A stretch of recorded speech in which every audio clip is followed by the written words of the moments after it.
అంటే ఎవరి బాధ్యత కనుక వాళ్ళు సవ్యంగా నిర్వర్తిస్తే ఒత్తిడి తగ్గుద్ది.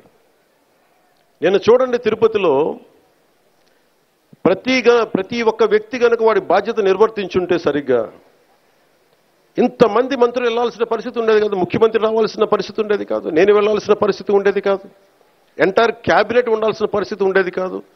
దానికి అదనంగా పోలీసులందరికీ ఒత్తిడి, డిఎస్పీలకి ఎస్పీలకి అందరికీ ఒత్తిడి. అంటే ఒక్క చిన్నపాటి ఏరియాలో ఒకళ్ళు చేసిన తప్పుకి మొత్తం సమిష్టిగా జిల్లా పోలీస్ యంత్రాంగం ఎస్పీ గారితో సహా దాన్ని ఫలితం అనిపించాల్సి వచ్చింది. నాకు ప్రత్యక్షంగా దానికి సంబంధం లేకపోయినా నేను దాంట్లో ప్రభుత్వంలో బాధ్యత కాబట్టి సనాతన ధర్మాన్ని పాటించే హిందువులందరినీ నేను క్షమాపణ అడిగాను. అంటే ఇది ప్రతి ఒక్కరూ బాధ్యత నిర్వర్తించాలి. కేవలం నాయకులకి ఓట్లేస్తే సరిపోదు.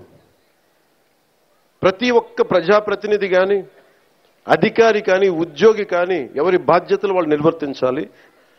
లేకపోతే మటుకు ఇలాంటి దుర్ఘటనలే వస్తాయి, అభివృద్ధి ముందుకెళ్తుంది.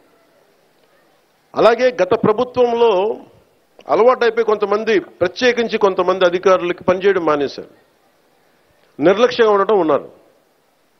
అధికారికి పార్టీ పట్ల, ఏ పార్టీ అయినా సరే, జనసేన కాదు, తెలుగుదేశం కాదు, భారతీయ జనతా పార్టీ కాదు, గతంలో ఉన్న పార్టీ కూడా కాదు, your loyalty is for the people. మీరు రాజ్యాంగానికే మీరు కట్టుబడి ఉండండి. మేము ప్రత్యేకించి ఫేవర్స్ ఏమి అడగం. నేను ప్రతిసారి కలెక్టర్ గారికి కానీ, ఎస్పీ గారికి కానీ నేను ఒకటే చెప్పాను, మీరు నాకు ప్రత్యేకించి ఏం చేయకండి అన్న, కనీసం మీరు మాకు చేయాల్సింది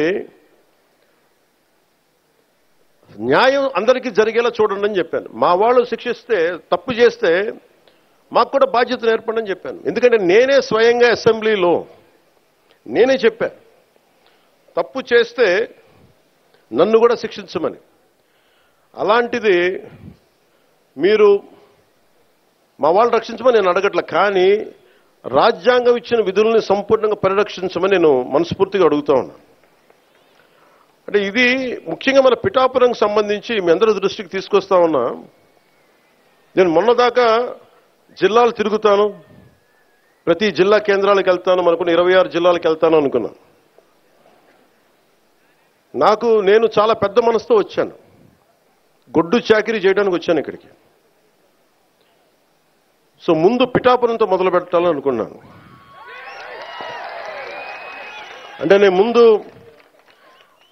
నాకు ఉద్దానంతో ప్రారంభించాం కాబట్టి శ్రీకాకుళంకి వెళ్దామా, లేదంటే భయంతో ఉండే, ఎంతసేపు భయం గుప్పిట్లో ఉండే కొన్ని రాయలసీమ జిల్లాలకు వెళ్దామా, ఇట్లా అన్ని ఆలోచిస్తాను. ఒకటే అనిపించింది, ముందు ఇంటిని శుభ్రపరచుకున్న తర్వాత బయటికి వెళ్ళి అనిపించింది. అందుకని నేను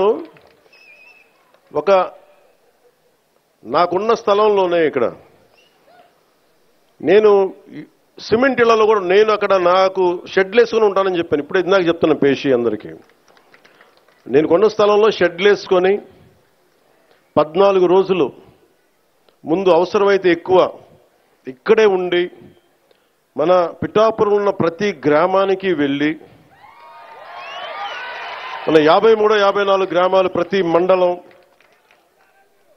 నేను వచ్చి స్వయంగా నాకు ప్రతి ఒక్కరు తెలియాలి.